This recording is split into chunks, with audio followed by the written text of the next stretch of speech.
covered in that many YouTube videos. I think there's some older text video where I go through my story that like two people have seen, and I mention it in some videos, but I don't go a lot through kind of my background and stuff like that.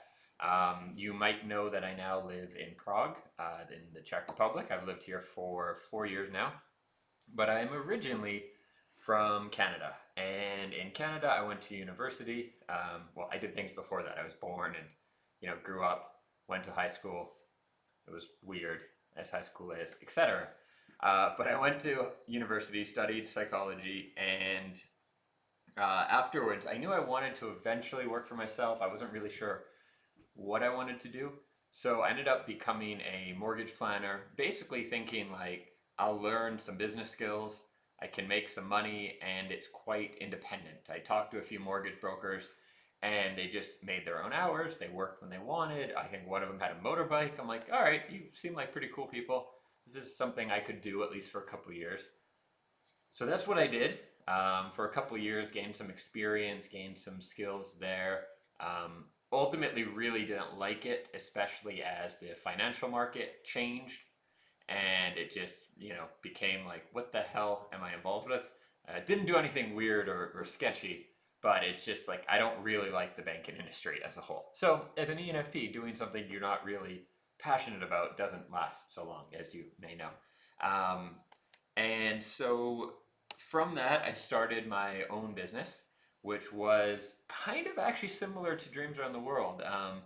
It was different, but it was basically a local newspaper with like personal development stuff. I wanted to give people an alternative to bad news, something that they could follow and like read if they're at a coffee shop or a dental office or something that wasn't like gossip or trash or bad news type stuff. That I thought was really cool, and a lot of other people did too. We had a lot of support, but it failed miserably because I went against every ENFP thing you should do, and yeah, I learned a lot about myself in that.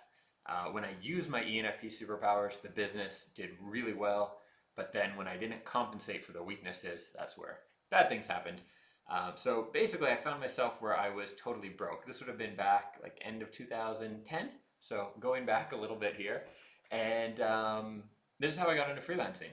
I was sort of, the business was done, like there was nothing to do. And I owed a friend of mine some money. He wasn't a gangster, although there was kind of a gangster guy I owed some money to. It was a tough time in my life. But my friend, I owed a bit of money to. He'd lent me when I needed it. And he's like, he was managing a Western kind of bar, disco, nightclub, depending on what country you're in, you probably call it a different thing, but where people go and dance at 3 a.m. dressed like cowboys.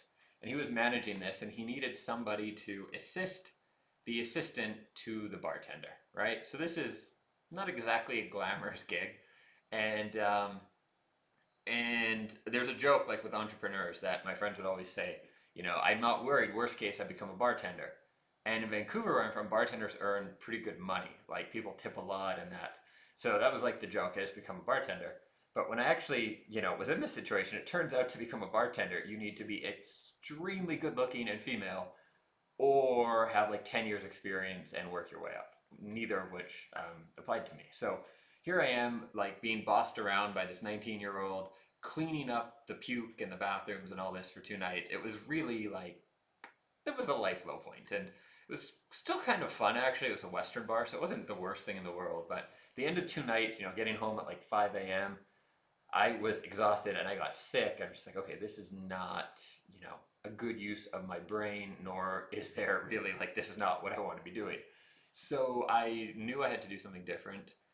And I decided to do something in freelancing, and I chose copywriting. If you don't know, copywriting is essentially freelance writing, but it's more focused on like marketing and selling. So, for instance, I would write people's websites, like their web pages, maybe like mini sales letters, things like that for people.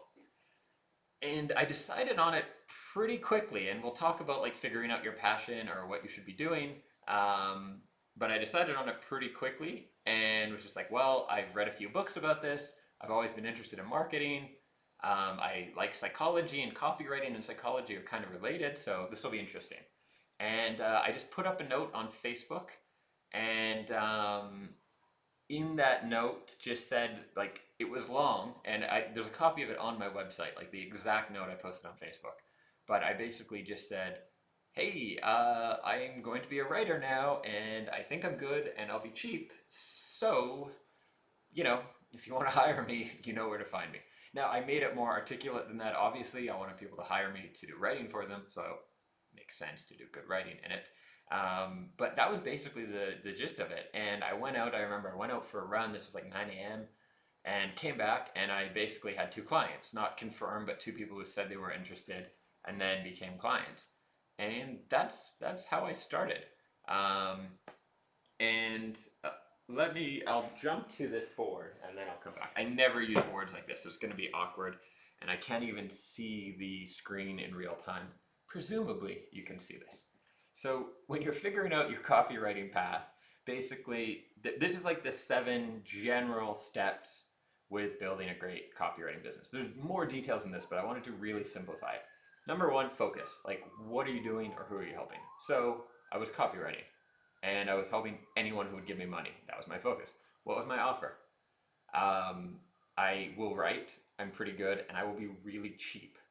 How did I share it? I posted it on Facebook. That was it. Now, there's ways you can do this, more complicated. One of my free freelancer students, Craig, who I was hoping to interview this week, but there'll be an interview with him on the channel in a few weeks. Um, he created like a more elaborate offer for his coaching. It's like a 12-week program and a fixed price and all this stuff, and like sold out his coaching that way. There's different ways you can do it. But I was like, I can write, I'll be cheap. And yeah, shared it and then kept going. Those are the basic stages, and I'm going to get back to that and cover it in more detail. But essentially, that is, building a copywriting business.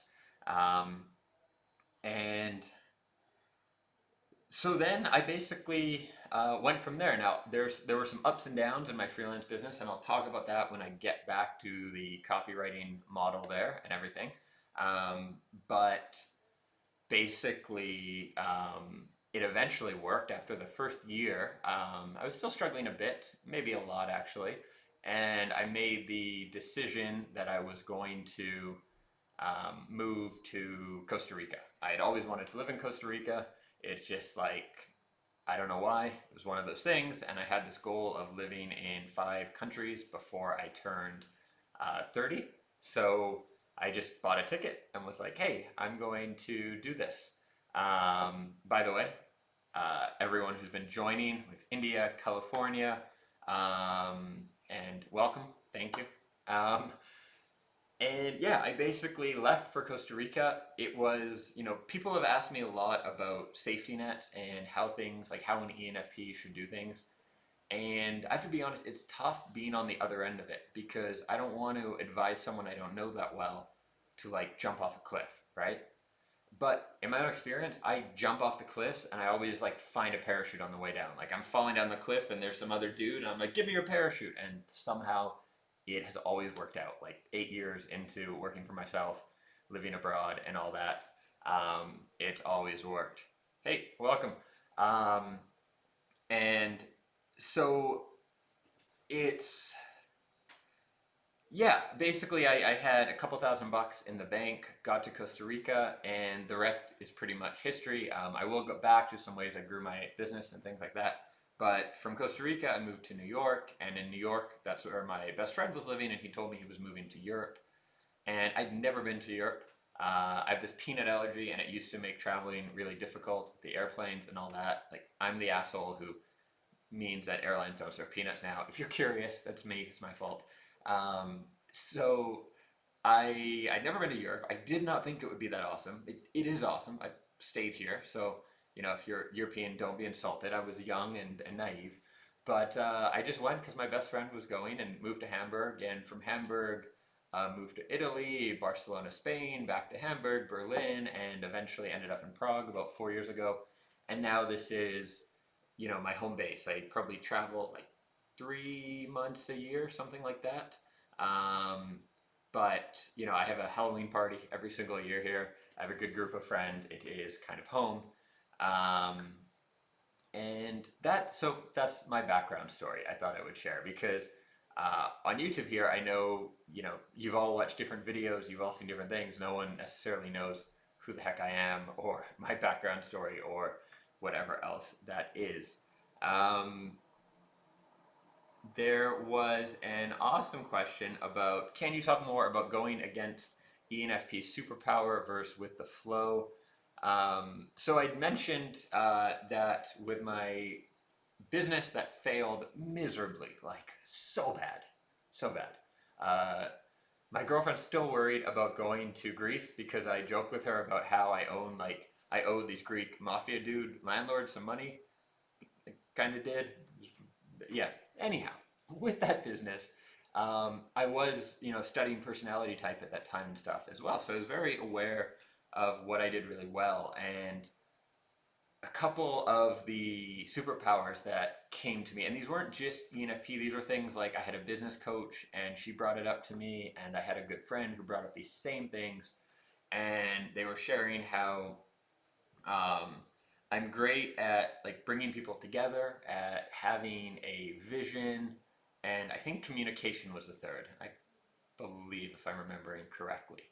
And things I was terrible at was like distribution of the newspaper, like getting it distributed. I was bad at that for a couple of reasons. One is it's very logistical, right? Like get the printing done, get it out on time, all that kind of thing. But also, I was particularly sensitive at that time. I'd created this paper. I was starving in debt because I was like, I want to do this. I'm going all in. And um, I when I'd like bring it to a store and be like, "Hey, can you like carry our paper?" Or I went to a coffee shop. If they said no, it was just like, "No, no, you've ruined me," right? It was like I took it way too personally, and I still do. I think that you need to have a balance of sensitivity. Like if you totally don't care when someone rejects you, you might lose some of what can make you good as like an artist or an entrepreneur or a coach. Like you need to care. But anyhow, so I was kind of sensitive to that, so I definitely um, held back on it, and hired someone to help me with that and all that sort of stuff.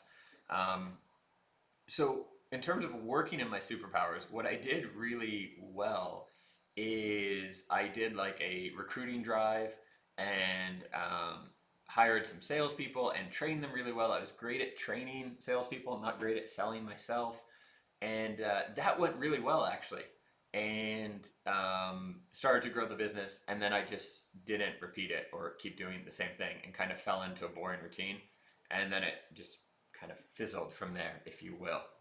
um, okay, questions.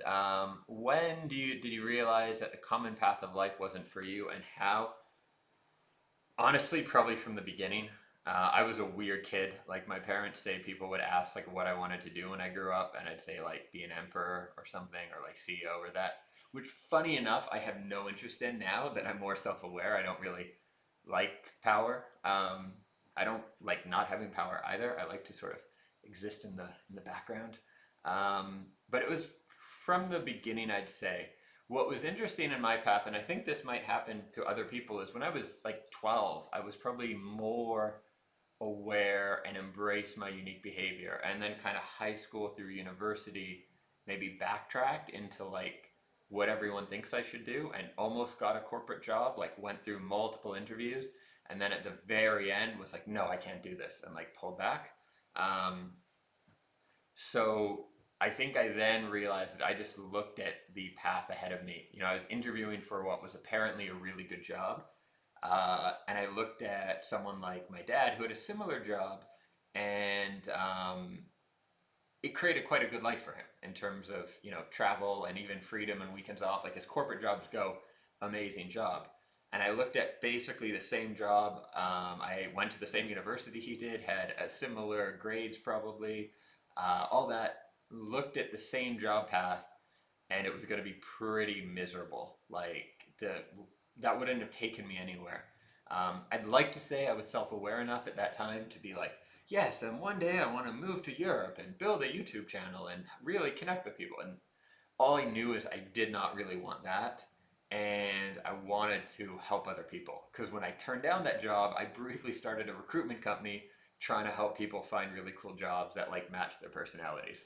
Um, all right, let's see what else.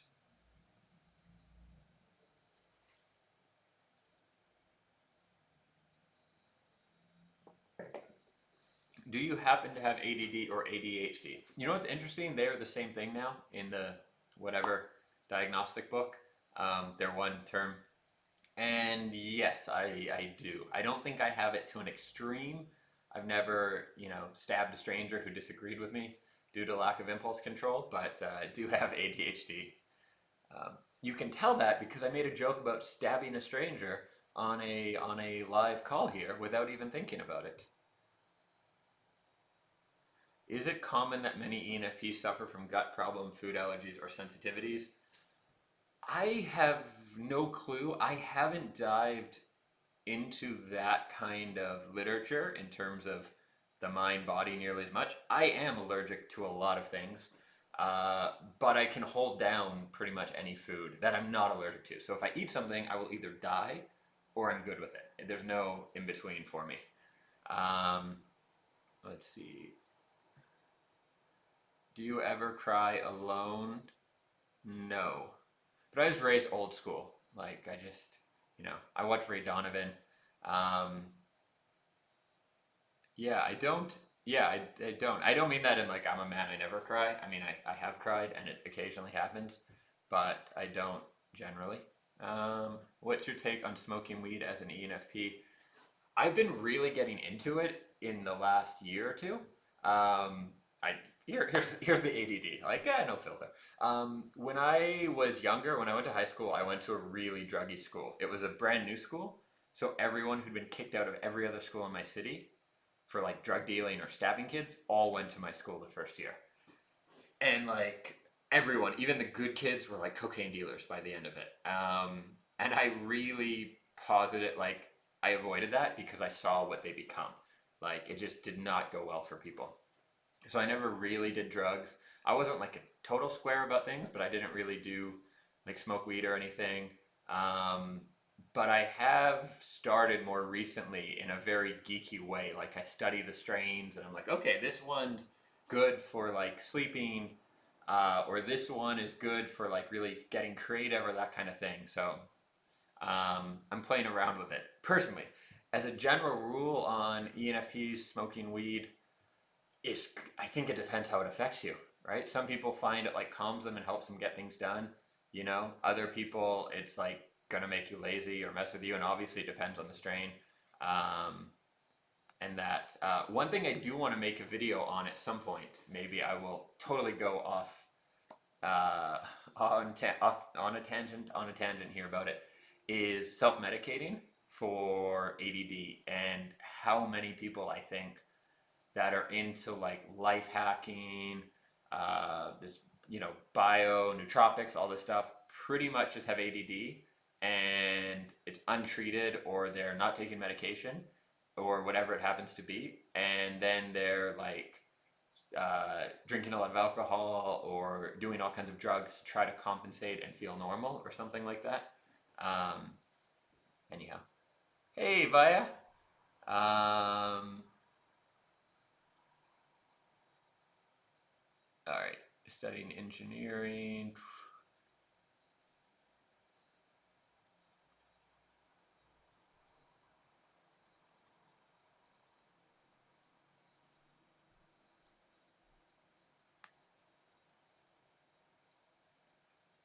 Um, what do you do for laziness? Um, Good question. Do you mean what do I do when I want to be lazy, or how do I handle laziness? When I want to be lazy, I play Xbox, although I gave the cord to someone else to hold on for me because I was getting a little too much into Xbox last month. Um, I also enjoy movies or that. Uh, but I generally have to force laziness. I've got a motor. Like I like to do stuff. Um, I can get distracted and pulled into things whether it's like video games or I don't know, other things I can get pulled into. But I generally never am like lazy where I want to sit around. Like I like doing, I like exploring, I like making things. Um, so whatever way you meant the question, there's an answer. Uh,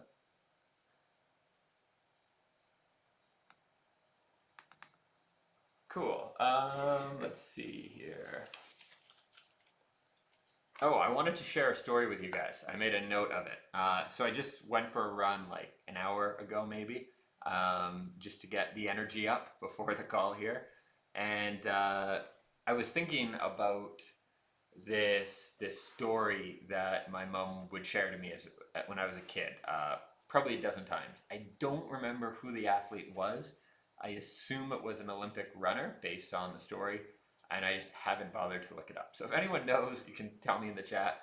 Um, but the story was that about this Olympic runner, and he was out with his trainer, and the trainer was in a car, and the runner was running behind the car, and or maybe in front of the car probably, so he wasn't breathing the fumes. That might make more sense. So he was out for this run, and the trainer said, "Keep running until you cannot run any further. And when you get to that point where you cannot, turn back, then tell me, right? Then let me know, and we'll." Yeah. So he goes for a run, and the runner's going and going and going, and obviously he's running until he can't run any longer. It's a long time when you're an Olympic runner. So he gets to the point, and he just like yells, I can't go on, I can't go on. I made it, and the trainer says to him, "Awesome, now let's head home."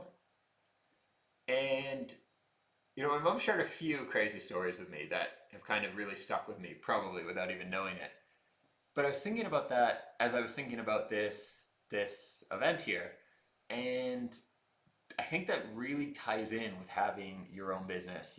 Whether that is freelancing or a coaching business or just any kind of business for yourself, is go until you think you can't go any longer, until you've pushed it where you're like, this is all I have, and then double it in terms of the amount of time, right? And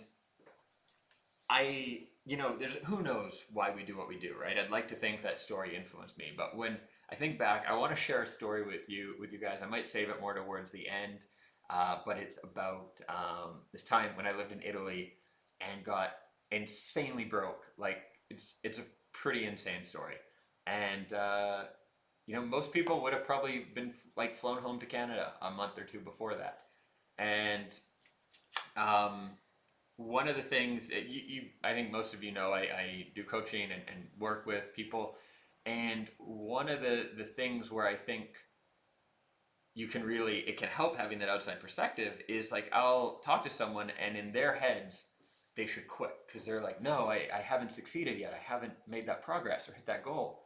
And I look at them and I'm just like, you're there, like you've come this far and you just have to go that far, and then you're there, but you can't see it, right?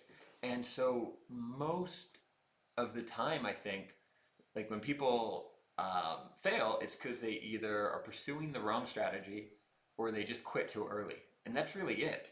I'll hop back to this nice board because I have the worst writing in the world. So this took me like a significant amount of time to write, even as bad as it still is. So I want to use it. So looking at these stages, right, to growing a business, you find your focus, you figure out what you want to do, and then you create your offer. It can be something complicated, I have a 12-week package for this price and whatever, or it can be something simple. Like my offer was, I'm a writer, I'll be cheap, I'm not too bad. You share it with people. Then one of two things happens at this point, right? You share it. I should have like a yes or no or whatever, but you share it, and you either get clients, like I got two, maybe I got three. I got two or three clients. Then you keep going, right? Develop your marketing more, develop your confidence, keep growing your business, keep learning, keep becoming better, keep going for at least 6 months before you try to refine or adjust anything or whatever, right?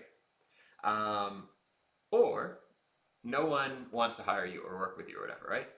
What a lot of people do then is they go back to the focus and they say, okay, I put up my offer to be a writer. No one wanted to hire me. I guess I shouldn't be a writer. I think that's not the way to go, personally. I know there's some arguments to the contrary, but more than likely, if you don't get to this stage, something is either around here or here.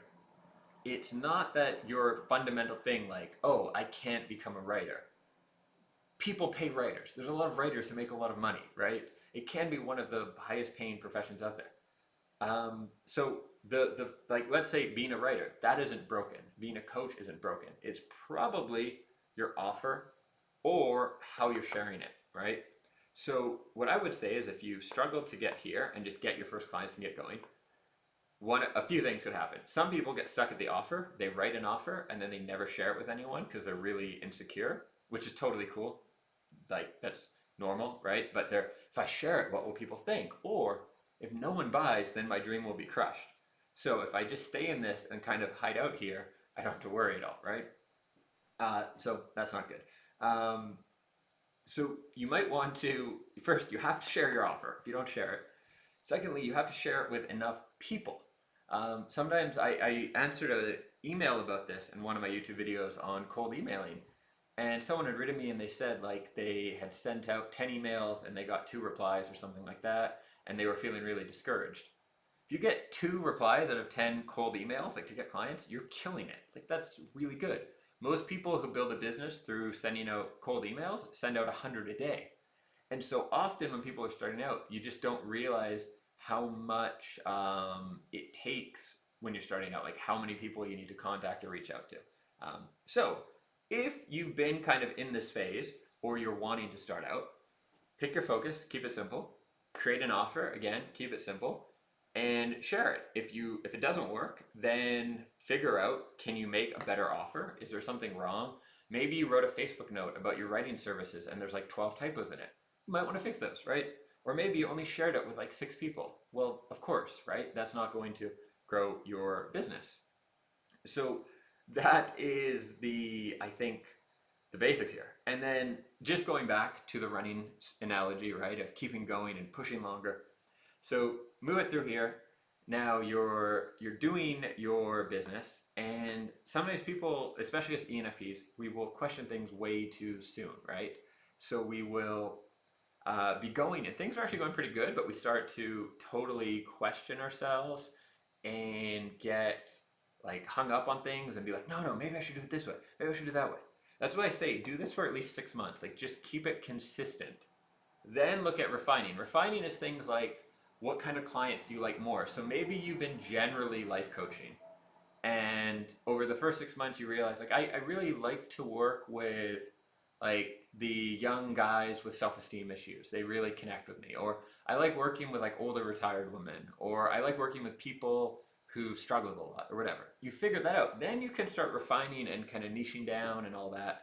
But don't try to do that like right away when you've just started. Ride that momentum, get better, build your confidence. Your confidence is so important, which is one reason I won't get into pricing a lot today, but in general, I think it's better to price lower, and a lot of people disagree with me, but I think your first 6 months, price really low, build momentum, build confidence, get good at what you do, and then jack up the pricing. And I'll tell you guys about my first 18 months and how I charged and how that worked out for me. Then, last few here, just grow and check in. So basically, put this down here. Basically, you're keeping going, you're advancing, you're not giving up, and that's the main key to it here. Let me jump into the chat, and then I'm going to share that income story with you that I was talking about.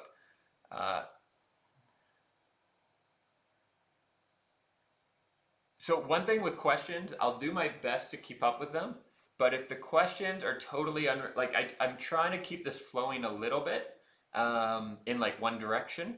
So if the question's on a totally different topic, it's better to save it at the end, where we'll do like an ask me anything kind of thing, because I probably won't be able to get into it, or I'll totally lose my train of thought and everything. Okay, I keep getting lost in logo design and aesthetics. Yeah, so if you're getting distracted by your logo and you're getting tied up with things like these, yeah, little details on that, uh, that's the main issue. Keep it simple. Like I launched my freelancing business with a note on Facebook. That's how I started. I didn't have a website or anything. Um, One of my clients launched, well, he has a website, but he launched this whole coaching program with a Google Doc he put up. And he just linked people to a public Google Doc with some info he'd written up. And he sold out 2 coaching programs doing that. Um, when I launched my coaching practice, I don't think I had a website for it. I did have Dreams Around the World, but I just emailed people and said, this is what I'm doing. And then I sent them a link to PayPal. I still don't really have a logo. Like there's that little globe thing on my video. I guess that's my logo, but it was never intentional. It's like someone designed it for me at some point in a thing. Um, so don't sweat the details. Long term, you might want to, over years like 2, 3, 4, refine. But more than likely, as an ENFP, you're going to get a lot more out of doing big things and using your momentum and staying out of the details. Um, for example, like let's really simplify. Let's say one of the things you do really well is connect with people and meet people who then end up wanting to hire you. And one of the things you do really bad is like aesthetics on your website.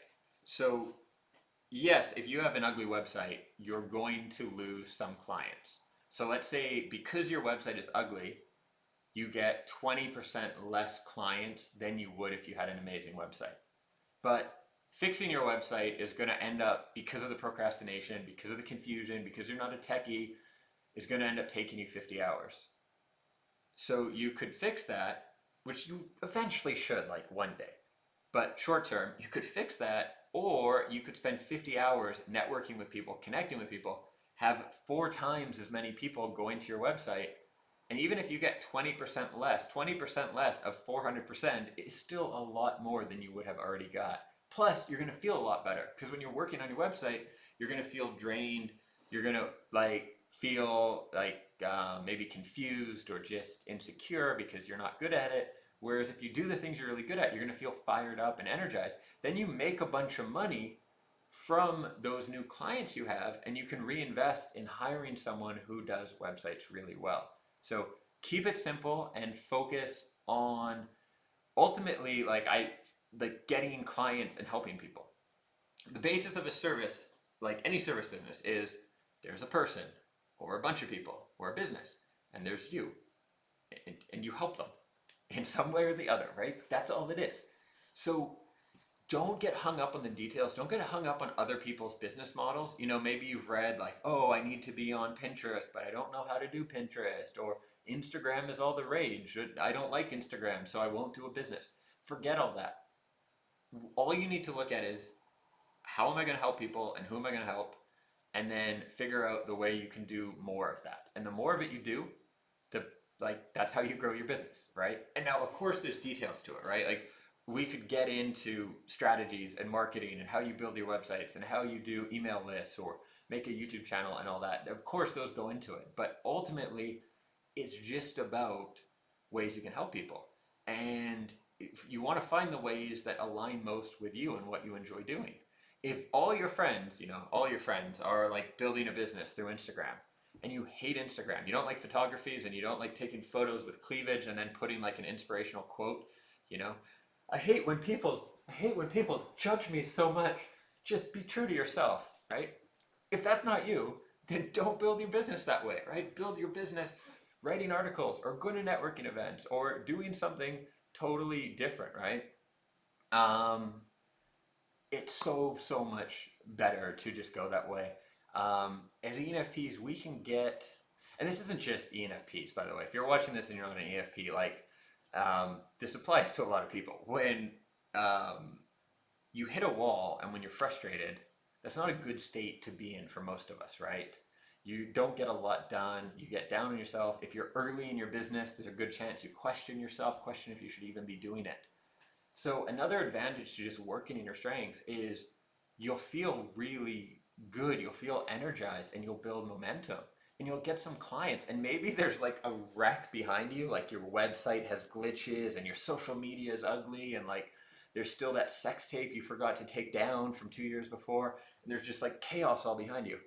But you're making progress, you're getting clients, you're helping people, you're gonna keep going. And eventually you'll clean that up or you won't clean that up or whatever, but you're going to be you're gonna be a lot more likely to keep going and succeed than if you like huddle down and try to deal with every little detail and get lost in that and then never actually start and get your first client and everything else. Back to the chat.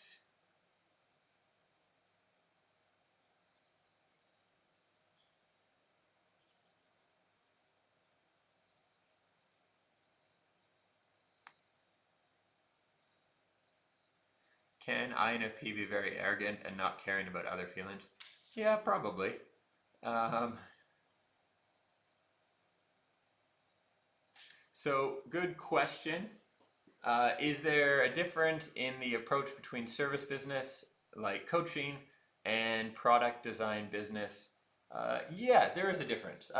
Now, ultimately, like one of the things I cover, self plug here, in the free freelancer program, which is open this week and this week only until March, by the way. Check it out, thefreefreelancer.com. Natasha will share that in the chat. One of the things I do cover in the course is like an overview of business as a whole, because almost every business, like 80% of it is the same. You kind of have marketing. If you have a product, you have to make that product and then deliver it. If you're a service provider, you don't deliver, well, you deliver a product, but that product is like you or your service or the service your team delivers or whatever else, right? But there is a difference in how you would build that business. Like, I wouldn't, so if someone wanted to build a product business, I wouldn't say join the free freelancer. Like, it won't be that, you'll learn some stuff, but it won't be nearly as good as something directly focused on a product business.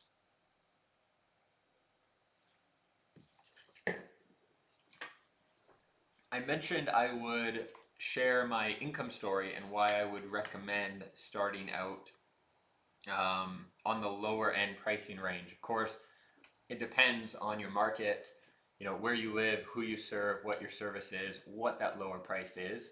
But I'll share my own. So when I started as a freelance copywriter, I told you I put up that note and got my first few clients. And the first one I talked to asked me, like, how much do you want to charge, you know, by the hour? And I didn't really know. And I just quickly thought, like, minimum wage at the time was $8 an hour. Now, usually you would get tips or something else on top of that. But anyhow, minimum wage where I lived was $8 an hour. And so I just doubled that and was like, all right, $16 an hour. And he's like, oh, okay, awesome. That was low. That was very low. Vancouver is one of the most expensive cities in the world. And that. So I started at $16 an hour and I was terrified. Like the very first project we did together it was a real estate agent, but like a cool guy. And he wanted to make his stuff really different, you know, be funny, be unique, whatever. He gave me a lot of leash with my writing. And so the first project we did was this newsletter, and I was so nervous. I spent like 4 hours on this thing, and I was really nervous that it would just not be good. And I sent it to him, and he just emails me back, hey, I'll be in town. He lives somewhere else. He's like, I'll be in town next week. So why don't we go for coffee? And he was a friend before, so I was like, oh God, he hates it, and he wants to tell me in person to not, you know, ruin the friendship. Awesome. So, you know, I worried all week, super nervous about it, like the work will suck and all that, and sit down with him, and he's just like, wow, talk about knocking it out of the park on your first time. It's like, come on, dude, you could have told me that in the email. So I didn't sweat it all week, right? But my point is, with sharing that is, I was really insecure about the work, right? And if you don't believe in yourself, it's really hard to promote yourself and to sell yourself, because if your client's like, hey, are you a good writer? And you're like, I don't know, I think I'm a terrible writer. They're probably not going to want to hire you, right? So you've got to believe in yourself. And one way that, for me at least, worked really well is by charging reasonable amounts during that first year and it wasn't all $16 an hour, but it was, reasonable. And I got a decent amount of business. Not as much as I could have, and I made some mistakes and stuff, but I had a decent enough amount of business that by the end of sort of 12 months, I had testimonials and clients who were happy, and then I was like believing in myself. And I was like, okay, I'm pretty good. And basically, um, my first year, it really varied by clients, but it was roughly somewhere between 16 and $30 Canadian an hour. And then kind of from month like 13 to 16, um, it I had some big jumps. I created a bit of a unique service based around my personality um, and copywriting, but I found a way to deliver it that really jived with my personality. Not all ENFPs, but just me as a human, as a unique snowflake, and ended up like between $100 and $150 an hour, kind of going into that second year, as well as getting retainers. Like I had two clients paying $2,500 a month to basically do some ongoing work with them. So if you think about that, like from year one to year two, that is a huge jump.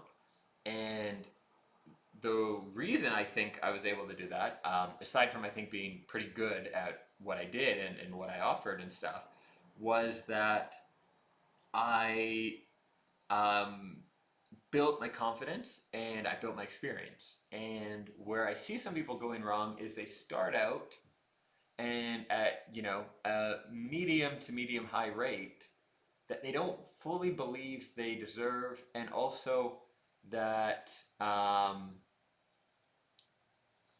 is there a video problem here? Hopefully not.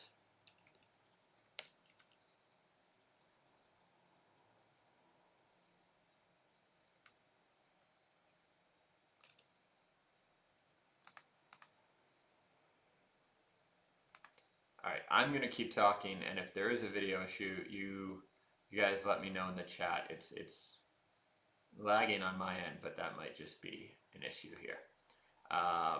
So, all right, now it's working. Now I feel like an idiot. There's like a minute of just wasted time. All right, so I built up my momentum, my confidence, and all that, and was able to really perform. I've seen other people where they charge quite a lot, and maybe they end up making the same amount of money because they work with less clients, but they're earning more. But they're getting so much less experience, and they're kind of always insecure about it, and they're not feeling as good about the work, and all that kind of thing, right? Um, so long term, that's what you want to do. You want to work with less clients and charge more and really optimize. Like I don't know about the 4 hour work week, but it's not hard to get down to like a 10-hour work week if you're quite disciplined and you don't want to keep growing. I've never done that because like I'll travel a few months a year, but I like working, I like doing what I do. But it's very possible to get down to like 10 hours a week if you're quite disciplined. Some of you may have seen the interview I did with Stephen Heiner on the channel. He's a freelance writer, among other things. He lives in Paris. He works 2 days a week, earns a great income, and goes to museums and drinks wine and whatever the rest of the time. But yeah, start low and get a lot of experience, get your momentum, feel good about yourself and your work, and that I think is the right way to go. Questions. What about other businesses such as cafe or restaurant? How do they work? I have no clue. It's not in my wheelhouse. I could probably do one because once you you learn a lot about business, you can kind of apply it anywhere. But I would not be the one to offer expertise there. How do clients measure the time? It's usually a trust factor. If your clients don't trust you enough on the time, sometimes they might want to track time just to kind of know like what takes how long and things like that. But if they don't actually trust you, that's probably a bigger issue with your marketing and your approach. There should be a huge level of trust with your clients. The way that I operate and the way that I train people, freelancers, to operate is like your client should be ready to trust you with their children. And they should see you as a trusted expert and advisor who has their best interest in mind. And you should be that person, right? you're not like trying to kidnap their kids. You're actually trying to be a trusted advisor who they look to for advice, and that's what you want to do. So if your clients are like, oh, I need you proof of your time and all that, that's probably a bigger problem that you need to deal with. Let's see. Uh, there's a question about types of freelance professions for ENFPs. Um, we can do a lot. The people I tend to work with the most, I would say, are writers, designers, and coaches of some sort. Coaching, you can specialize within that. Same with writing, you can specialize a lot within that.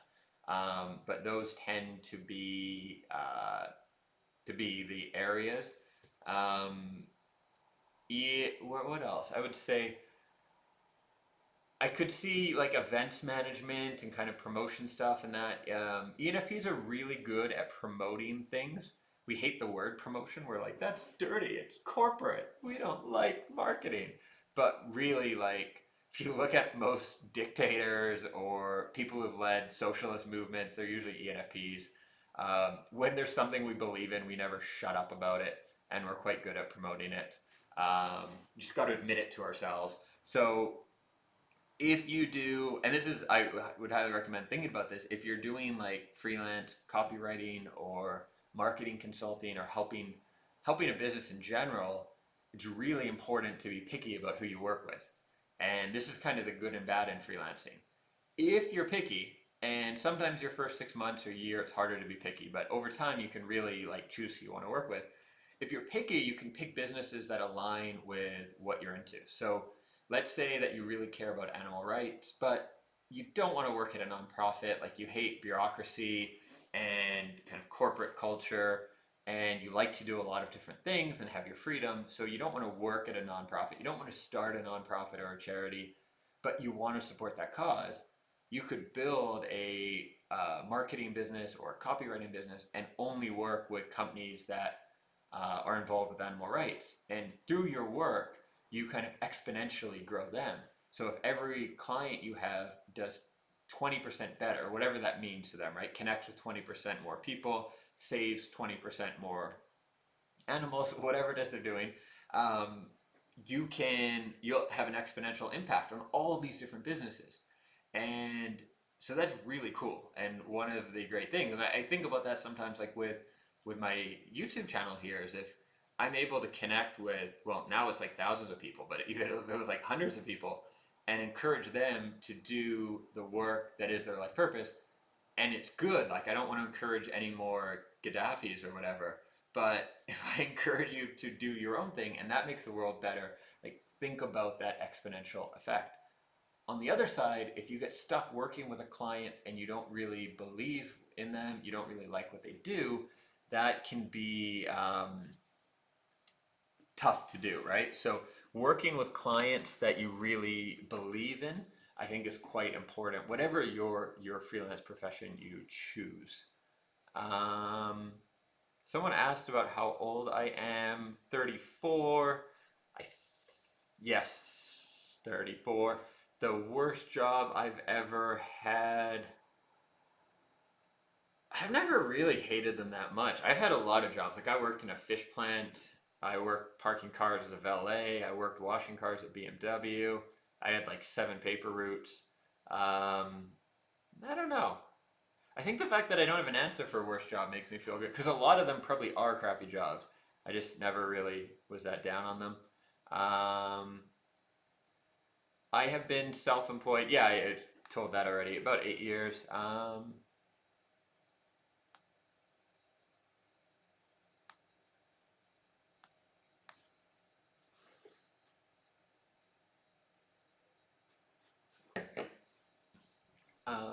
so Cosmic Flow Art. You've been working as an acting coach for 6 years, and now you want to branch out and charge more.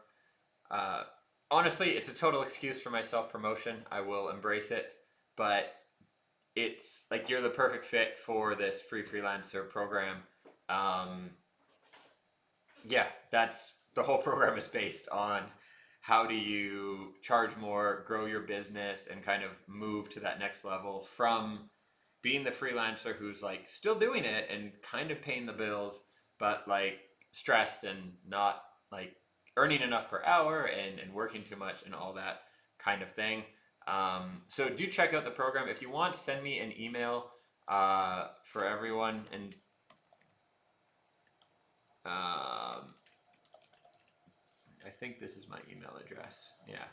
If you want to send me an email to see about the program, like, if you have questions or things like that, check out the page for it. You can send me questions, and we can talk more about it. Most people who join, I do talk to before they join and that kind of thing. Okay, I had more notes here. Let's see.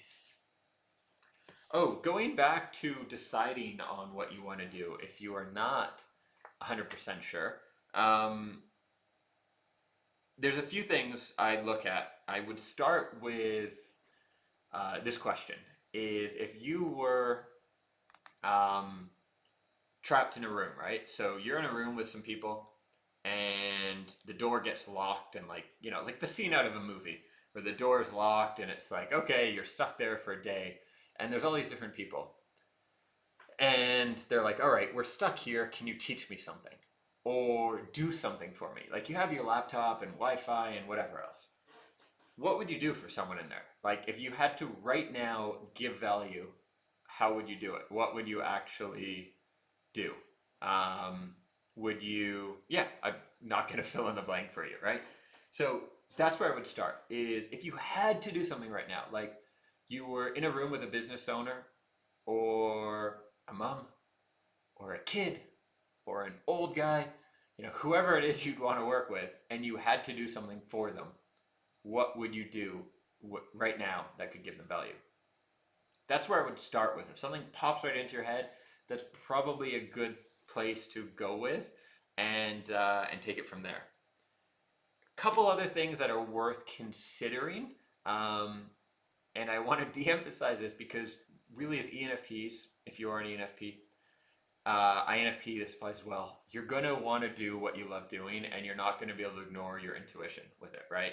So if I make a spreadsheet that says like 92.7% of people succeed doing this, probably like, yeah, but I don't want to do that, right? So first thing, trust your gut. If there's something that you wanted to do, I think I told this story in the passion video that got released today, actually came out this morning.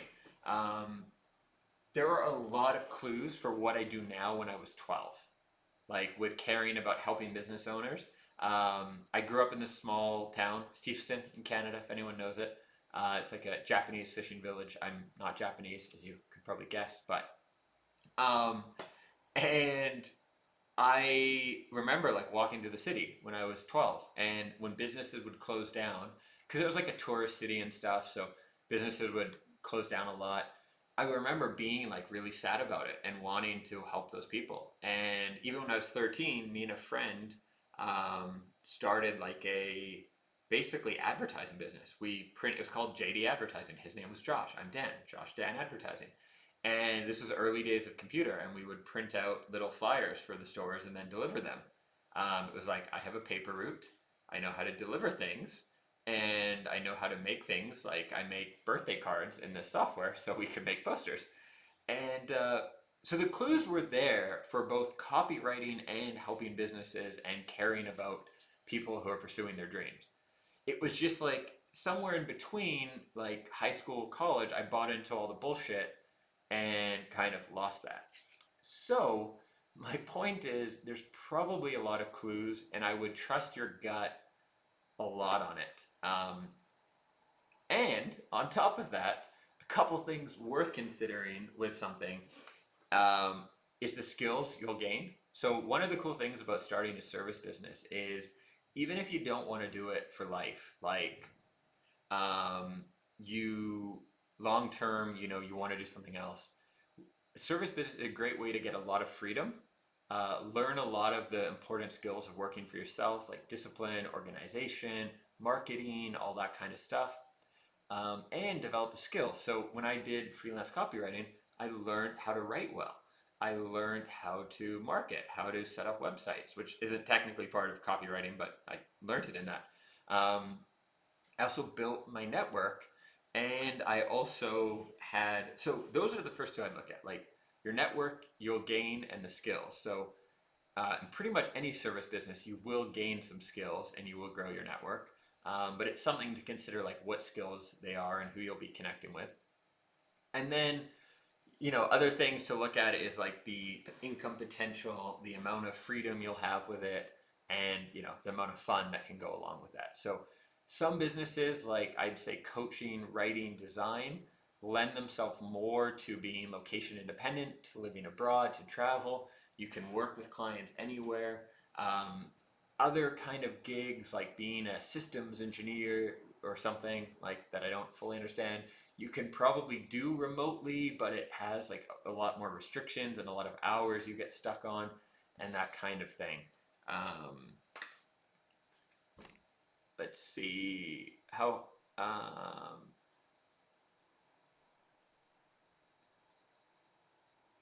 Cool. Vivian says, I'm trying to figure out how to freelance and write. Do you mean freelance as a writer, or do a freelance business and then write for yourself? You can do both, obviously, too, while connecting with people. One thing with freelancing, any kind of freelancing, but especially with writing or design, one of the challenges as an ENFP is going to be the connection with people, because this was especially tough for me because I was also traveling, but I wasn't like hostile traveling with like, hey, I'm with all these strangers sharing a bed. But it was like I'd get an apartment in Italy and live there for 3 months. And so that had a bit of loneliness already, especially Italy, because it was like the winter and, you know, Italians and English, and my Italian wasn't exactly existent.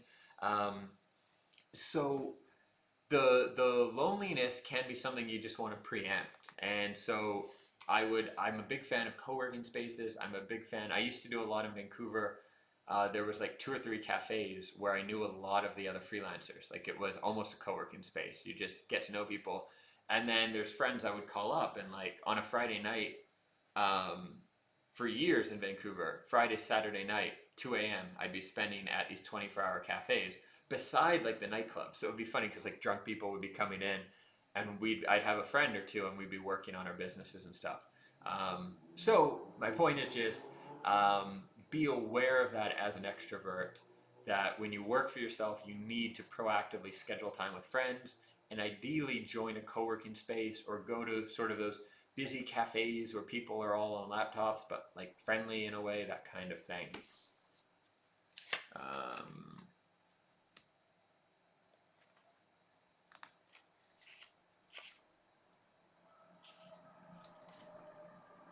let's see. Okay, I have at least one more story I will share at some point, but I'll go back to the questions, but let's consider this right now an AMA. So any topic goes, generally related to freelancing, living abroad, location independence, coaching, that kind of stuff. If you want to ask me how to hide the body, you've got to pay for that. It's a professional session. But otherwise, and if you've asked a question earlier that I didn't answer, there's a chance I may not answer it, but retype it in as well. And I'll pay attention into the chat now. Normally when I do calls, I think this call's going good. I can't really know for sure, but normally I'm used to doing calls with the free freelancer program, or I have this ENFP Unleashed program, and we use a software called Zoom, and so everyone's video is on, or at least like half people have their videos on, and then chat, so I can hear everyone, and we're all kind of talking and hanging out, and so it's always a little weird when you're just kind of talking. Um, but yeah, I avoid reading too much of the questions as I'm going because I totally lose my train of thought and it just like goes off. So any questions I missed, share it in the chat is what I'm saying. Is having a few doubts, having chosen the right path normal despite having found your focus? What the heck happened?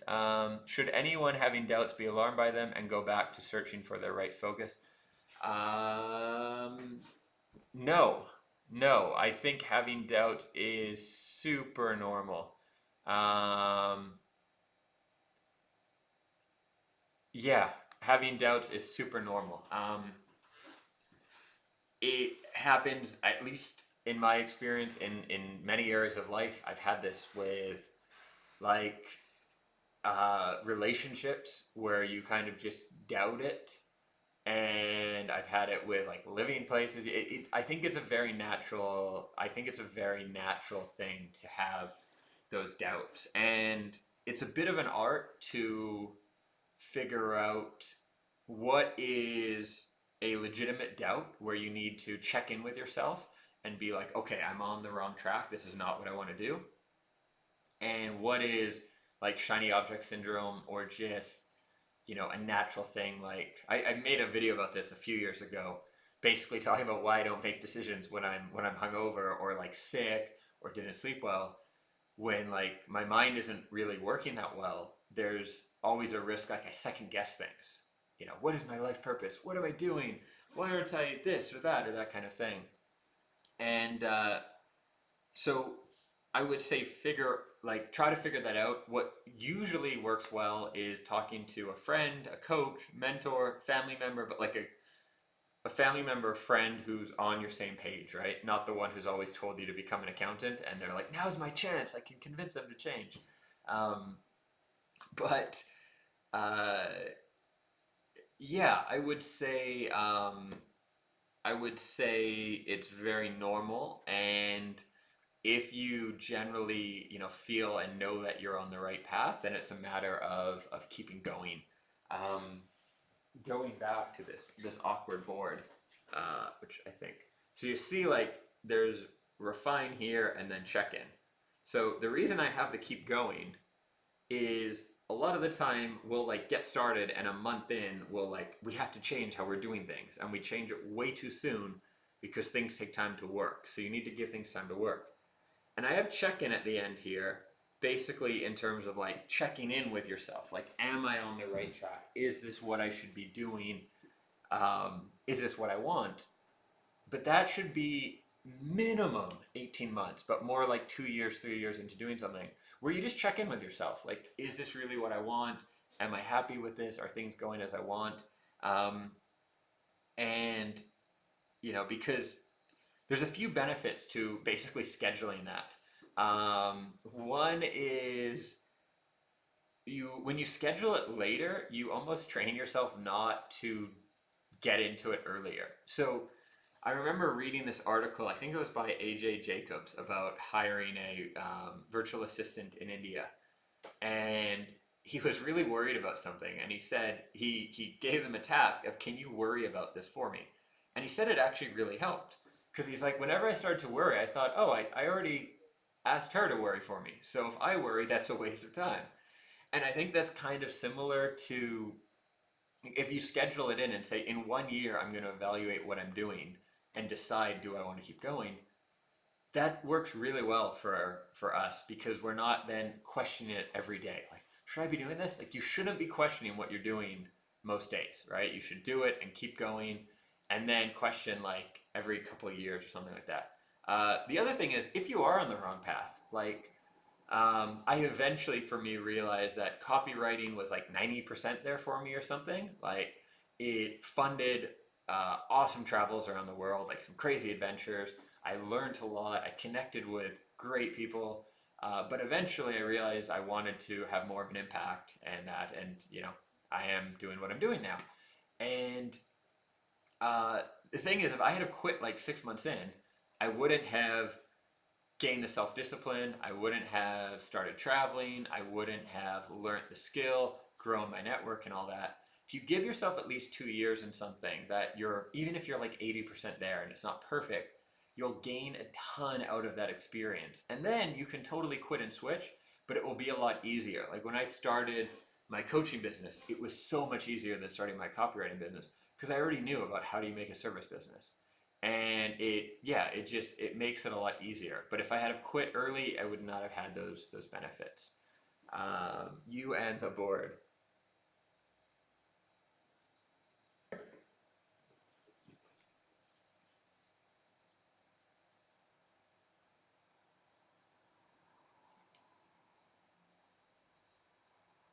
So Joseph asked about dropping out of college with 2 years left to do photography and conservation work, but I'm stuck with a good amount of debt.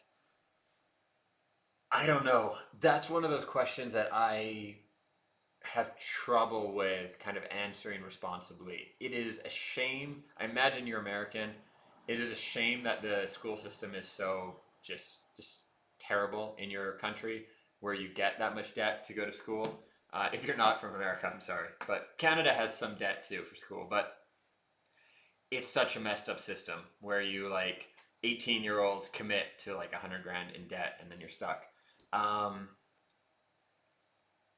it's Yeah, I have trouble kind of getting into advice like that. I think it's irresponsible to just randomly throw it out.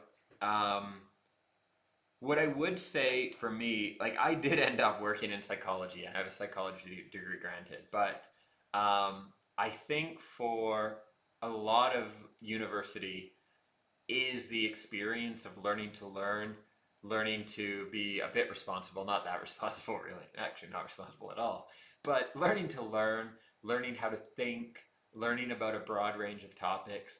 Personally, I do think there's value to that. I know a lot of people are like, school is stupid, start your own business with like online courses, but I do think, especially if you're already in it, there is value to university. Um, and yeah, it's tough. It's really tough to say what to do there. That said, if you feel strongly about it already, I don't know if you guys all know like the sunk cost fallacy, where basically once we commit to something, we like what you should do logically is you've already spent 2 years, let's assume, because you have 2 years left. You should look at it as from this point, do I want to spend 2 more years and I guess whatever $30,000 more on it? That's how you should look at it. But it's a human bias. We look at what we've already committed to, and we have a lot of trouble giving up on things we've committed on. Sunk cost fallacy. So if you're already pretty sure that you don't want to do it and you're not going in that direction, and this isn't just like a thought of the day, then it's probably better to get out before your debt doubles. Because following that path is okay, I'm not really happy with this. Now I have even more debt. Now I need to get a job to fund this or pay for this debt. And now I'm at a job I don't like, but I don't like this job, so I'm going to spend a bunch of money going to the bar on Fridays or buying clothing I don't like, or I like, but I don't need because I'm unhappy, or I need to buy a car now because I need to commute for my job and all this. And then suddenly you're like 40 and you're stuck in this cycle. So even though I said I don't want to give an opinion as irresponsible, just a little wine. Um, Reflect with yourself, spend some time on it, but don't let the fact that you're committed or that friends and family and people are like, oh, this is what you're doing. Don't let that influence you. If you know you're not going to be happy going down this route, get out now. Get out while you still can.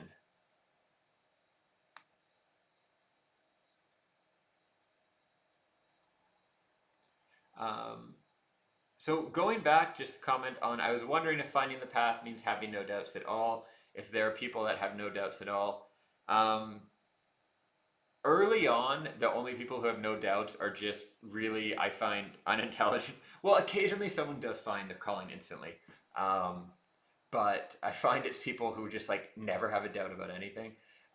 You will get to a point where you have no doubts. Like I have no doubts now, both in my love and my business. I have no doubts. I'm like, this is where I'm going. This is my path. I found it. But that's like 10 years in, and a lot of like self coaching and self work and everything else. Hey, Venezuela. I had someone working for me from Venezuela, but he's now moving to Spain. Um,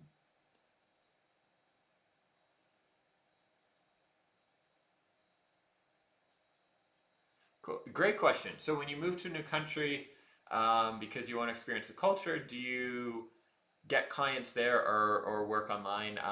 I have always done it online.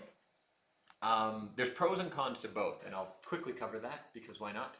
Um, the pros to having an entirely online business, and when it was copywriting for me, that was clients primarily from the US and Canada.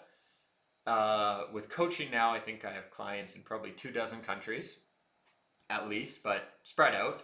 Um, the pro of that is your income is relatively stable. You can move where you want. And if you do want to leverage it and go live somewhere really cheap, I did a video on this a few weeks ago on how to triple your savings. If you're working with Americans based on kind of American incomes, and then you go live in somewhere really cheap, say Southeast Asia, or you go live in the Ukraine, which is actually much nicer than you might think. If you've never been to the Ukraine, you're probably like, oh my God, it's nice. Then you can, live really well, save a lot of money, all that kind of thing. It also means you can travel quickly. You don't have to worry about work visas and permits and all that kind of thing. Um, One of the downsides, though, or I should say the upside of working locally, again, I haven't done this, but I've thought about it more and more, is you're going to connect with locals more. You're going to have a lot more of an experience.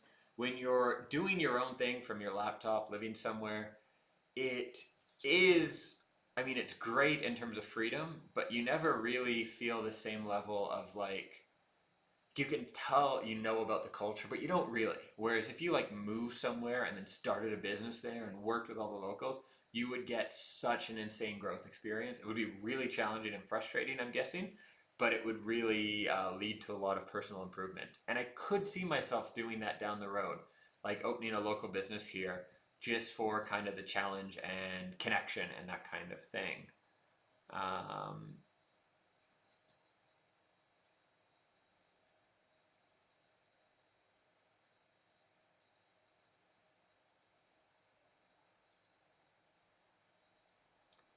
awesome. Cool. So just one of the comments there just saying struggling to pay the bills. Um, for anyone who is already a freelancer, and I've got to almost take a few notes to make sure I handle this well or get it right.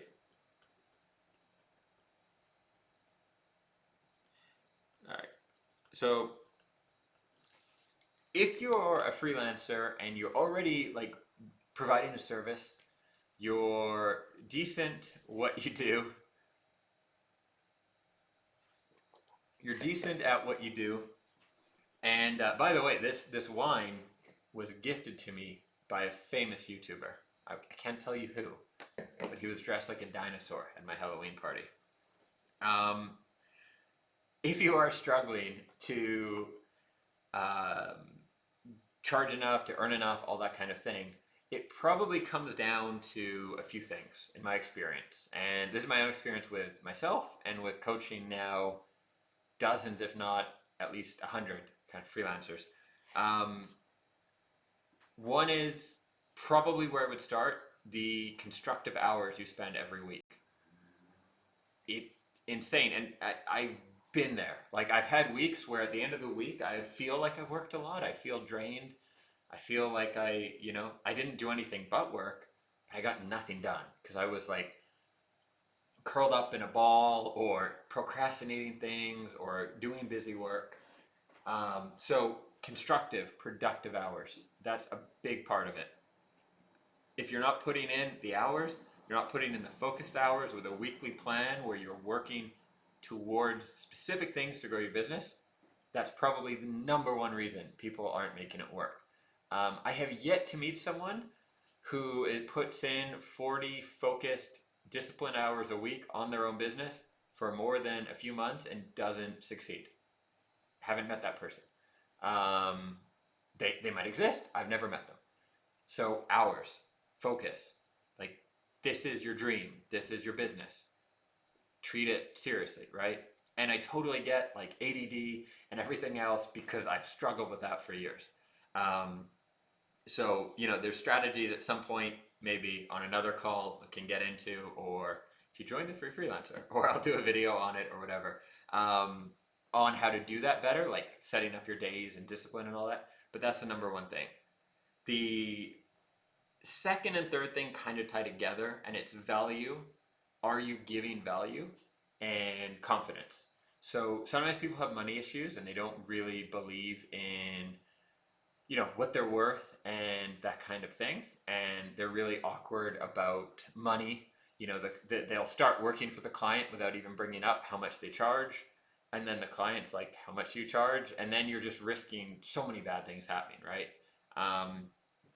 And there's a lot of things that can come up with the money issues. The other is just value. Honestly, is the and I've got a playlist on this. Natasha will throw in. There's 3 videos. They're a few years old, so my hair might be a bit different, but they're really good. Like, I spent a month making these 3 videos. I like to think they're really good. I spent so much time on them. I think I spent like $400 on the video editor and like a lot of work. So uh, in the first one, I explain this concept of value, and basically, value is what determines how much you earn in the long run. Not necessarily short term. Like, you can be a con artist and trick people to pay you, and be like, "Yeah, I have this great thing, and you'll make all this money if you do it." But eventually, people kind of wise up, right? Um, Eventually, it falls apart. Ultimately, if you give a lot of value, you serve a lot of people, you get money back. It all kind of comes around, right? And so I'll use an example of freelance writing is a great one to look at the value thing. Is you can be, if you're a freelance writer, and you can be the best writer in the world, and you can be working 40-hour weeks, but if you're writing like what's called like SEO articles, or if you're a writer at all, certain companies want like 2 blog posts a day on their website. They don't really care that much about quality. They just always want to throw shit out there. And if you're working for them, you're not giving much value, and you're not going to be paid much. What value are you giving? For the client, they don't really care that much about these articles, and to the world, you're not giving any value. You're putting up some crappy articles so some company can spam people and whatever, right? There's no real value being delivered there. Um, Versus, like, what if you connected with someone and they were um, I don't know, they were a doctor or an amazing yoga teacher or someone, and they had this great gift, but they didn't know how to market, and they didn't know how to get clients. But you talked to the clients they did have, and they said, "This is the best person I've ever worked with. It changed my life. They're amazing."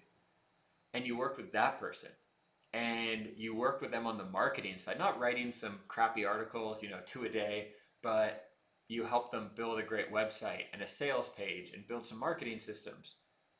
Then you're giving a ton of value. Then you are giving value to the world because you're helping people find this person who's going to change their life, and you're giving tons of value to that person who has a gift that they're unable to share. Then you can be charging the sky as the limit for that kind of work because you're actually delivering a lot of value. Um, and that's a longer concept. It's a concept that I talk about. I will, if you're not already on my email list, Natasha will throw out the link, but it's, I think, dreamsaroundtheworld.com/free training. There's a 9-part free email training as well. There's a training that I'm going to be sharing eventually whenever we get around to putting it back up. But I have a bunch around value there as well as the email or the playlist she shared. Is This concept is key. If you find that if you're able to serve someone so that you're giving more value to them and the world, you will get paid more. And usually, if you're not getting paid a lot, it has something to do with that. Um, and I'm not a huge, universal law person, although I do believe in some universal laws. But it is kind of one of those universal laws, is when you're giving a lot of value and you're impacting a lot of people, you earn a lot. It makes sense, right?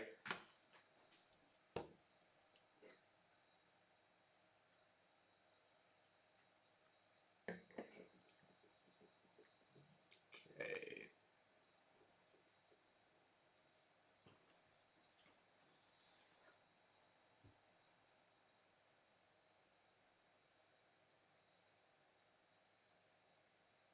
So Vivian, send me an email and we can talk more about the freelance writing and such. Um, I think you probably want to follow a similar path to how I did from what you've said. Um, get a few get a few clients that you're doing kind of mid-level work, things like email newsletters, blog articles, maybe website copy, and be very reasonably priced. It's not hard as a writer. Freelance writing is one of the best businesses there is if you're um, not an idiot about it. I'm sorry if anyone is an idiot about it. Most people are really bad writers. If you have doubt on this, just go to my YouTube video about multi-level marketing and look at all the hateful comments and just look at people's spelling. Um, but yeah, most people are not great writers, and writing about yourself is really hard. Like, even for copywriters hate writing about themselves. So even if you're a decent writer, um, you can give people value because you're saving them a lot of time and you're saving them the hardship of trying to write for themselves, and you're going to be better writers than them. So writing is a really, and the same applies to design too. Most people, probably more people, are bad designers than they are bad writers. So you can totally get started at a decent rate with it, and be providing value, and then study a lot, read a lot, get better and better, and then really, really ramp it up from there. Um, okay, let's see. Are there? I'll do one last call for questions, then I will share this story from Italy I mentioned I will share, and then I may call it a night. We'll see how it goes. We'll see how long we continue.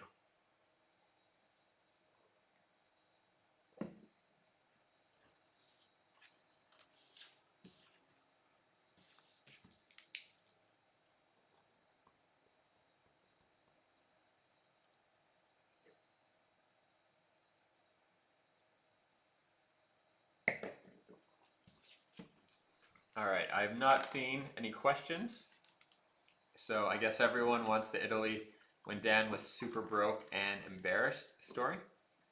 I don't know why anyone would enjoy that, but here we go.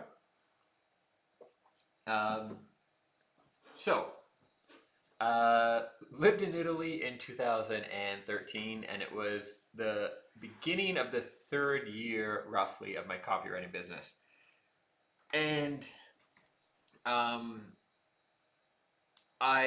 what's funny about the story is it's in between some really big clients. Maybe 2 months before, I think I had signed the first client that was like $10,000 or $11,000 contract for one project. It was like pretty awesome. But I was living in Europe, was spending money, and all that kind of thing too. Like the year before, anyhow. So moved to Italy, and I made the decision that I wanted to start more of a business like what I'm doing today, if we can call it a business. And I was really determined, like in true ENFP style. I had a conversation with this friend of mine, and at the end of it, it was just like, dude, you got to do this. And I personally do things all out. Like, I don't do a lot of like 1 foot in, 1 foot out. I don't know what's right for everyone. Different people have different styles, but I'm kind of an all in with whatever. And so I was like, okay, I'm going all in. And long story short, a friend of mine that I met when I was a copywriter agreed. Well, actually, I met him before that, but we became close friends when I was a copywriter. Hence, building your network through your freelancing business. He helped me promote a webinar where we would kind of introduce my coaching, and I would start this coaching business. And previous to this, I had done coaching training on top of my psychology degree. I'd always sort of been interested, but never as a business yet. Anyhow, so we set up this webinar, and like 216 people register. That's a lot. That's more than I think I've had to this date still. Um, and we set this up, and the problem was the apartment I lived in was like old school Italian building. It's like 300 years old. If you know Bologna, I lived in Bologna, Italy, the food capital of Italy. I was by Porto Saragossa. And if you turn the oven on, the power for the entire building shut down. It was an old school Italian building. It was pretty cool. It might even be on my Instagram, but I had like a writing office with this like beautiful view of this old Italian building and stuff. But the internet was from the apartment above us and was terrible. Not a good situation to host a webinar for 100 or so people who will show up out of the 200. Not a good situation, right? So I decide, okay, I need to find a place, but it's going to be late at night because of the time zones. So there's no like co-working spaces or anything. There's like 2012 or 2000, yeah, 2013, like end of 2000, well, beginning of 2013, sorry. So there's no co-working spaces. This whole digital nomad trend and all that hadn't really hit, at least in Bologna, Italy. And so I'm like, okay, a hotel is probably the next best thing, right? They should have decent internet. And I decide if I'm gonna have to rent a hotel room either, I'll go to another city and see somewhere new. So I rent a hotel room in this like little beach town that had no one there, so it was like $20 a night for a 4-star hotel in March. And go there, we host the webinar, over 100 people come. Like, yeah, this is amazing. I'd done a lot of preparation, right? Like spent a week or two before preparing everything. And 10 minutes in or so, internet cuts out because it's Italy. That's what happens. It still happens to this day, by the way, if you have business to do in Italy. Internet cuts out, things kind of fall apart. I am already stressed and nervous. Of course, I'm just like, oh my God. So I just take the hotel phone and phone into the webinar service, which probably was costing like $3 a minute, but little secret, the hotel did not have a credit card on file, and it's kind of their fault for their internet going down, so I'm sure there's like a $150 phone bill somewhere for me. So I call into the webinar, and we continue with my co-host, my friend, but I can't see the slides, I can't see the chat. It was brutal. So it finally ends, and like, normally if you were to host a webinar, like just to give you guys the behind the scenes on a business, if you were to host a webinar and offer something at the end, like coaching or a course or something, you should expect somewhere between 1 in 10 to 1 in 20 people who actually attend the webinar to sign up, something like that. It can vary, you can do better, a bit worse, but something kind of like that. And yeah, so one person out of about 120 who joined throughout the night signed up. That's not the best, right? Next day I wake up, go for this long walk on the beach, and it's a crazy long beach, like a 5-mile long beach that in the summer has probably 100,000 people or something. But it's like me and 3 people walking their dogs going on this beach. It's kind of winter time, and walking along this beach and pretty depressed, as you might imagine, right? Because the thing I have yet to mention is, as I was ramping up for this, I totally stopped marketing my copywriting and growing that business because I am an ENFP and I'm just doing this 100%.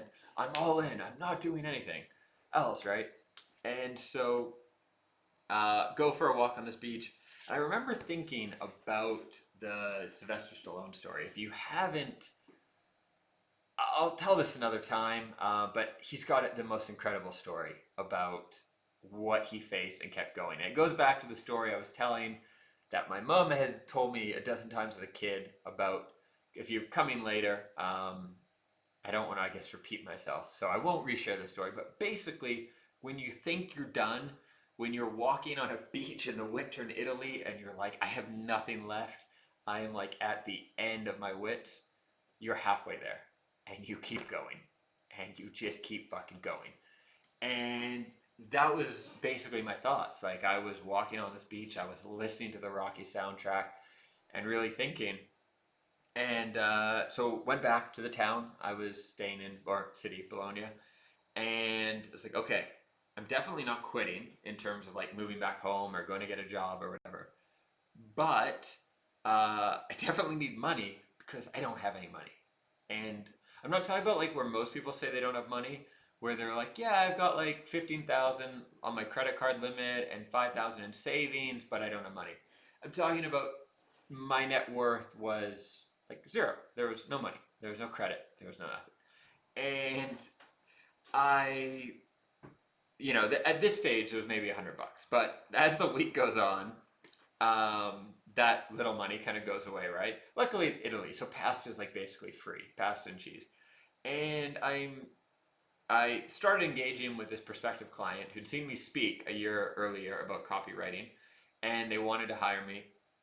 And we had a meeting about it, and it was going to be like a big contract, right? Like a pretty big deal. So we had a meeting, and in the meeting, what happens? The internet goes out. Of course it goes out. It's Italy. So the internet goes out, and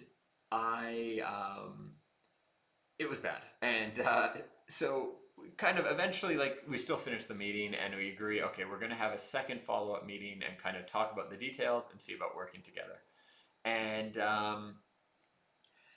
the I do the math, and I'm like, okay. And by do the math, I'm just mean like think ahead. I'm like, okay, I need to get a phone plan here so I can phone them, right? Cell phone will work. I'm just gonna go old school. I'm gonna phone them up. We'll do a conference call, 1980 style. And I was on Wind Mobile, was the cell phone provider. They're also in Canada, funny enough. They're an Egyptian company. Um, and I look up on the website, and there's a plan for $40 a month, and you get like 200 long distance minutes or something. So I'm like, okay, 40 euros, sorry, not dollars, because Italy. And so I need to get this 40 euros, but I don't have any money, really. Like, when I say I don't have money, I, maybe had a 10-euro bill.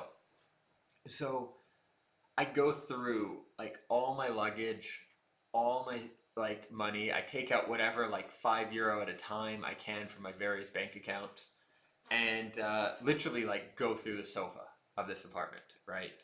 Not even kidding you. And I have a bag of change like this big. That's 40 euros.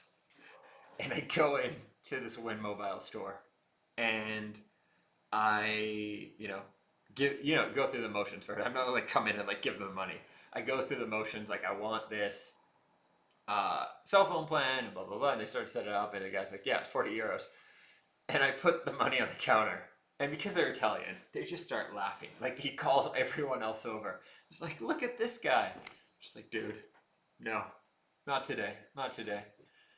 And so, yeah, a lot of laughter. Not a peak of my life happiness, but I get my 40 euro cell phone plan, and go back to the apartment next day, have the meeting, and funny enough, my phone died in the middle of the meeting anyhow.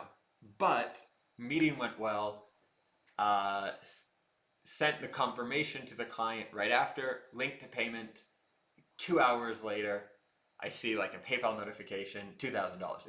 It was I think a $10,000 contract. So it was like 40 years of change, $10,000 contract, and he paid a few thousand up front to PayPal. And I was living at the time with my best friend Monty, and I was like, Monty, let's go for dinner. It's on me. And then we go for dinner, celebrate. Of course, at the end, I'm like, by the way, you have to pay because PayPal takes like 3 days to transfer the money, but I will pay you back. And yeah, and that is how I guess how close that personally I have come and been willing to keep going. And not saying it's for everyone, but you know, when I do think back, it wasn't the only time that was kind of like that. Um, when I do think back to sort of what has helped me, there's never been a plan B. There's this great quote from Will Smith I've listened to 1,000 times, like it's in my head. Is there's no room or there's no plan B. Plan B distracts from plan A, right? And that's always been my approach, and that would be something that I would highly encourage you to think about. Is ultimately, if you know what you want and you don't give up on it. Now, you might take some side paths, right? Like, I wanted to be coaching, but I went back to copywriting briefly, and then 4 months later, I launched. So from Italy, I moved to Barcelona, and in Barcelona, I launched my coaching practice and also published my first book. So it wasn't a huge gap. I had to go backwards a little bit, get some money in the bank and then go forwards again. Um, but I never lost sight of that. If you never lose sight, you keep going, you have support, you change up your strategy, you adjust things, you get better, you'll eventually get there. Like, you can't fail if you just keep going for what you want and keep adjusting your strategy and just like do it. Like, that's it. Not to make it overly simple, but that's really what it comes down to. How hungry was I? I was so hungry. So hungry. Um,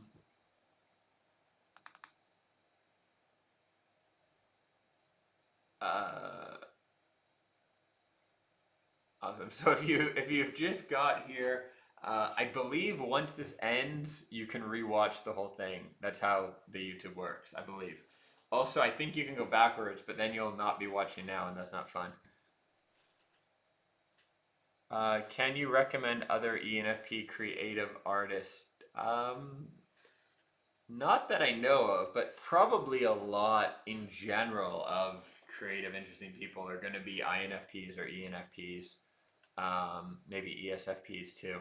Um, and don't just like it is good to look at other people of your type. Like, I definitely have spent time reading about famous ENFPs because then you see, okay, the people who become like the best of the best. Not that fame is the best, but people who really excel in something. Um, how do they do it, right? And if you look at ENFPs, you're not going to see a lot of like politicians and military generals and lawyers, right? Or CEOs. You're going to see like writers, actors, people who lead political movements, good or bad, a lot of bad, and some entrepreneurs and stuff as well. Um, so look at that, but also look at other types for inspiration, right? I wouldn't limit yourself to only looking at that. I know your question wasn't that, by the way, but just throwing it out there. All right, what else?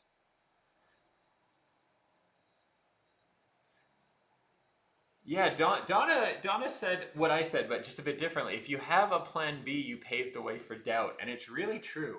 And um, I don't know if I should publicly be saying this. I'm gonna get myself in relationship trouble.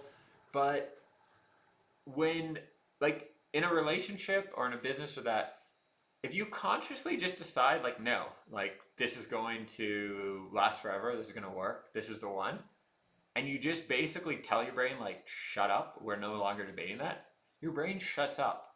Like, it's so easy to talk to yourself, and we're all crazy people, we talk to ourselves. When you actually cut off the alternative and don't have a plan B, you don't second guess yourself. It's like, it seems ridiculous, but it's been very true in my experience.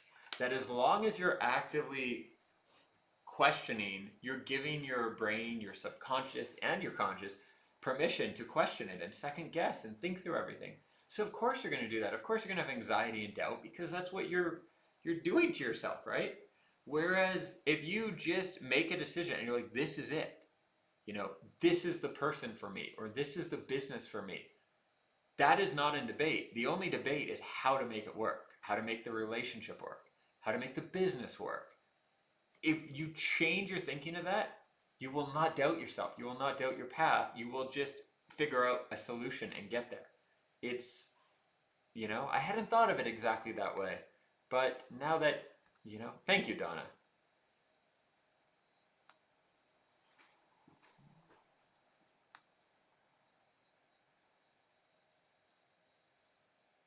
I haven't written that story down. I do have a old YouTube video where I tell that story. I do need to write it at some point. Um,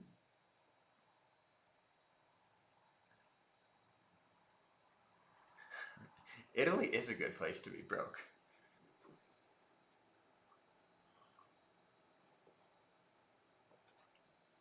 Thank you, thank you, thank you. I'm glad you stayed along this long.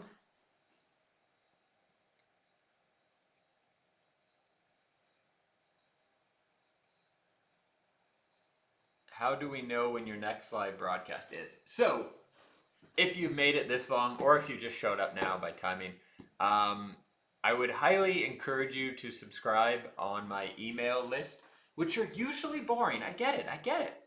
But I have this training. It's called the Life Design Approach. It's 9 emails, and it's just like a free training. And originally, it was actually going to be like a book or something, and I just put it as emails. Some of the emails are like long, but they're crazy stories about like erotic novelists and all kinds of stuff. I'm not kidding you. And when you subscribe to that training, you also join like the general newsletter. So when I do announcements and stuff, YouTube is tough. Like with YouTube to communicate, even if you're a subscriber, if you go to the channel and Natasha just put the link in there if you want to get the free training, then you'll be on the newsletter. And when I'm doing events, I'm also doing live events around the world. I did one in Mexico this year, one in Prague. I'm doing one in Spain next month. Well, this month actually. In like 2 weeks, I go to Spain.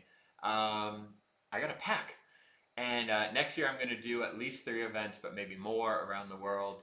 And that email is the best. I do a little bit on Facebook, but not that much. And on YouTube, it's harder to communicate with you guys. Yeah, even with like doing these live events in terms of letting people know. So the best is to be on the mail list.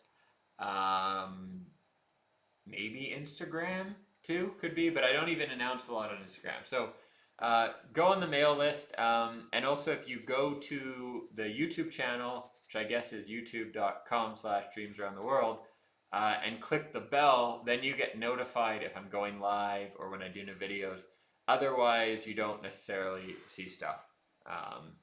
Appreciate the question to allow me to bring that all up.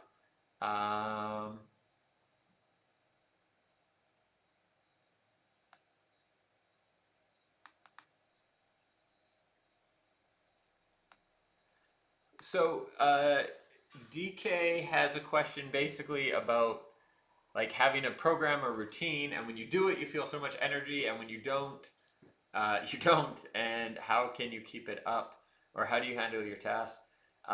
That's a challenge for me, to be honest, too. Like I was on a routine exercising every day. I've been on this keto diet for pretty much a year now, 10 months or something. And I heard erotic, say no more. That's one of the best stories of my life. I don't even get into every detail in the email because I'm still kind of a professional. But no, it's crazy. So no, really, if you enjoy good stories that are way too inappropriate to be in a business context, do sign up.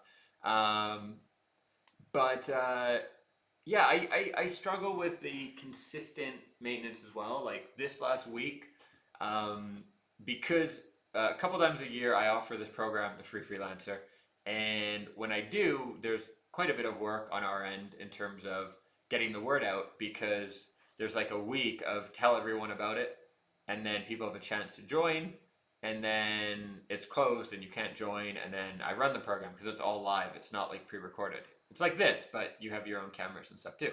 So there's a lot of work. So like this week, I've been exercising actually every day because I'm just like, if I don't, I won't have the energy to keep up with all this stuff. So I've been really, really prioritizing and forcing it.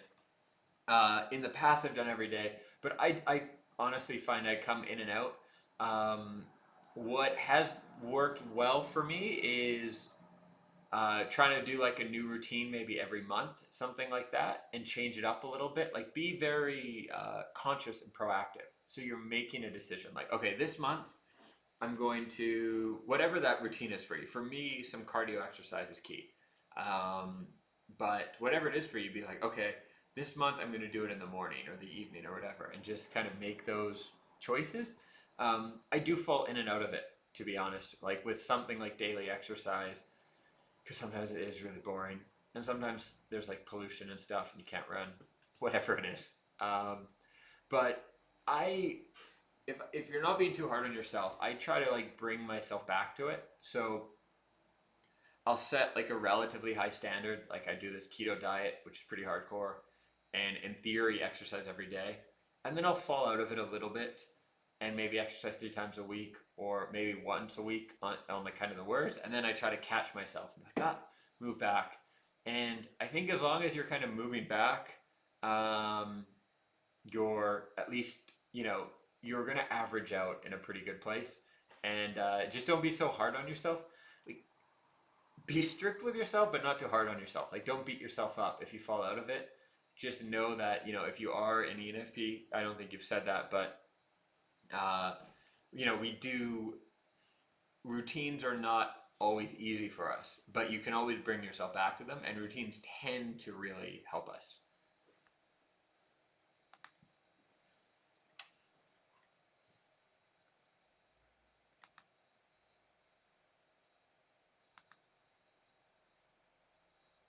Okay.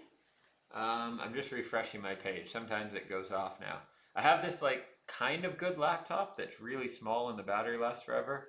But when you're streaming live high definition, it doesn't necessarily have the horsepower to keep up with everything. Um,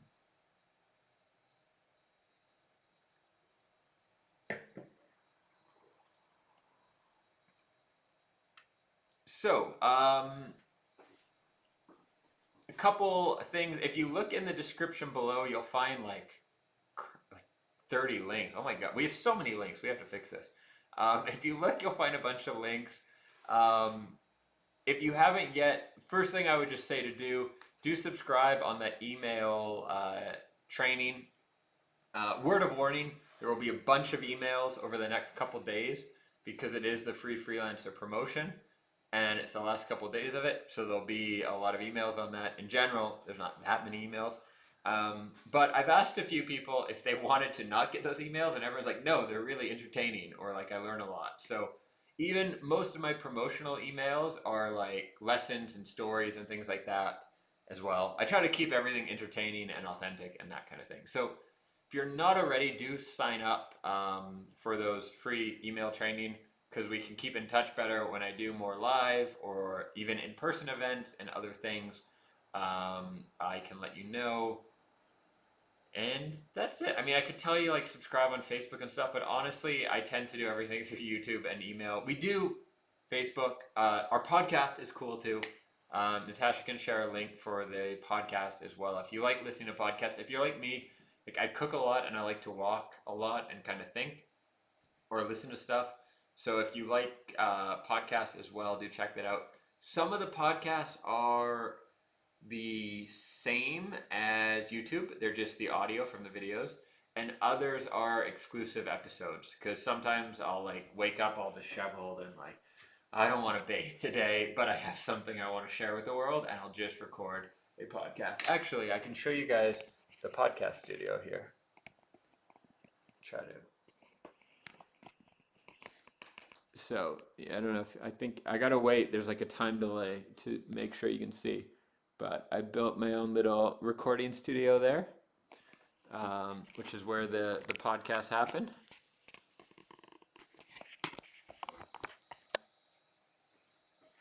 So yeah, if you like audio, check those out as well. Um, and that's about it. I want to thank everyone for being here, for your support. Honestly, your warm messages and everything are amazing. And the fact that you're here, because otherwise I'd just be an insane Canadian dude in Prague rambling about life to himself.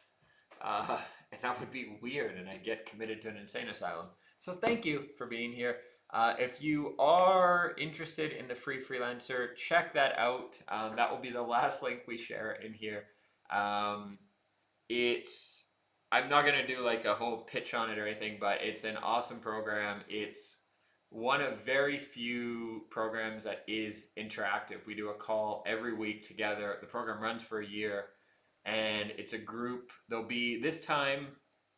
There'll probably be between 12 and 15 people, but on each call that usually means there's like 6 to 10. So it's like a community.